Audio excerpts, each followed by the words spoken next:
Assalamualaikum warahmatullahi wabarakatuh. Nama saya Sofi Sitianisa dengan NPM 1814135 dari kelas manajemen 18D.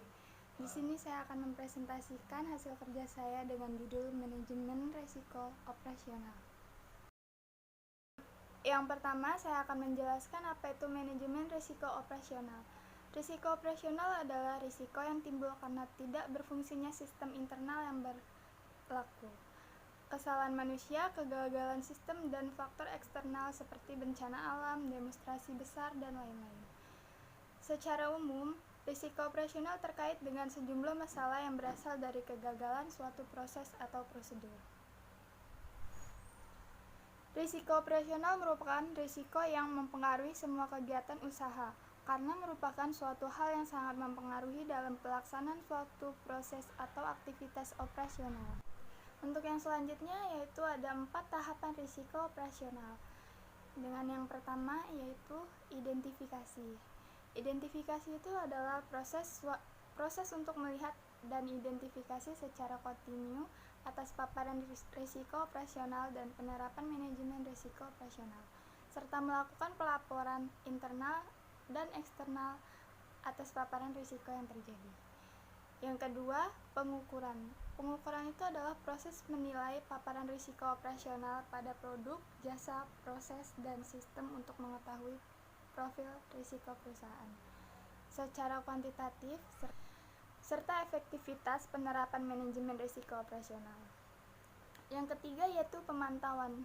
Pemantauan itu adalah proses untuk mengamati secara berkelanjutan atas paparan risiko operasional dan penerapan manajemen risiko operasional, serta melakukan pelaporan internal atau eksternal atas paparan risiko yang terjadi. Yang keempat yaitu controlling, atau yang dimaksud dengan proses kontrol atau pengendalian untuk memastikan risiko operasional berada pada tingkat yang minimal dan masih dapat diterima oleh perusahaan. Yang selanjutnya yaitu perangkat kerja manajemen risiko operasional. Terbagi menjadi 3. Yang pertama yaitu RCSA atau Risk Control Self-Assessment, atau yang dimaksud perangkat untuk melakukan penilaian diri sendiri atau resiko dan kontrol yang ada di unit kerja. Yang kedua, LED atau Loss Event Database, atau yang dimaksud alat atau perangkat manajemen risiko operasional yang digunakan untuk mencatat atau mengelola data kejadian atau insiden yang telah terjadi dalam operasional bank. Yang ketiga yaitu KRI atau Key Risk Indicator, atau yang dimaksud dengan perangkat untuk mengidentifikasi potensi risiko kritikal dengan memonitor indikator yang berfungsi sebagai sinyal peringatan awal sebelum risiko terjadi. Selanjutnya yaitu biaya risiko operasional. Untuk mengatasi risiko operasional, perusahaan membuat analisa yang mencangkup, salah satunya menghitung dan memetakan bentuk risiko yang sedang dan akan dihadapi. Lalu, menghitung beberapa biaya yang harus dialokasikan menyangkut pengelolaan risiko.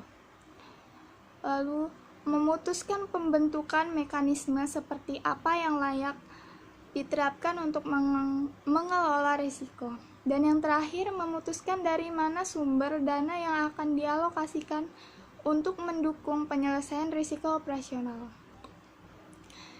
Dan yang terakhir, risiko operasional dan modal kerja. Pemahaman risiko operasional itu berhubungan dengan modal kerja yang dikeluarkan, oleh karena itu perlu dilakukan pembuatan pembukuan dengan tujuan yang pertama, dapat dijadikan sebagai laporan pertanggungjawaban pada pimpinan. Yang kedua, dapat dijadikan sebagai alat prediksi dalam memperkirakan berbagai kebutuhan perusahaan untuk jangka panjang. Yang ketiga, sebagai pedoman bagi berbagai pihak yang berkepentingan untuk melihat kondisi perusahaan dan menjalankan aktivitasnya. Yang keempat, sebagai bahan rekomendasi seseorang investor dalam mengambil keputusan. Sekian presentasi dari saya. Terima kasih. Wassalamualaikum warahmatullahi wabarakatuh.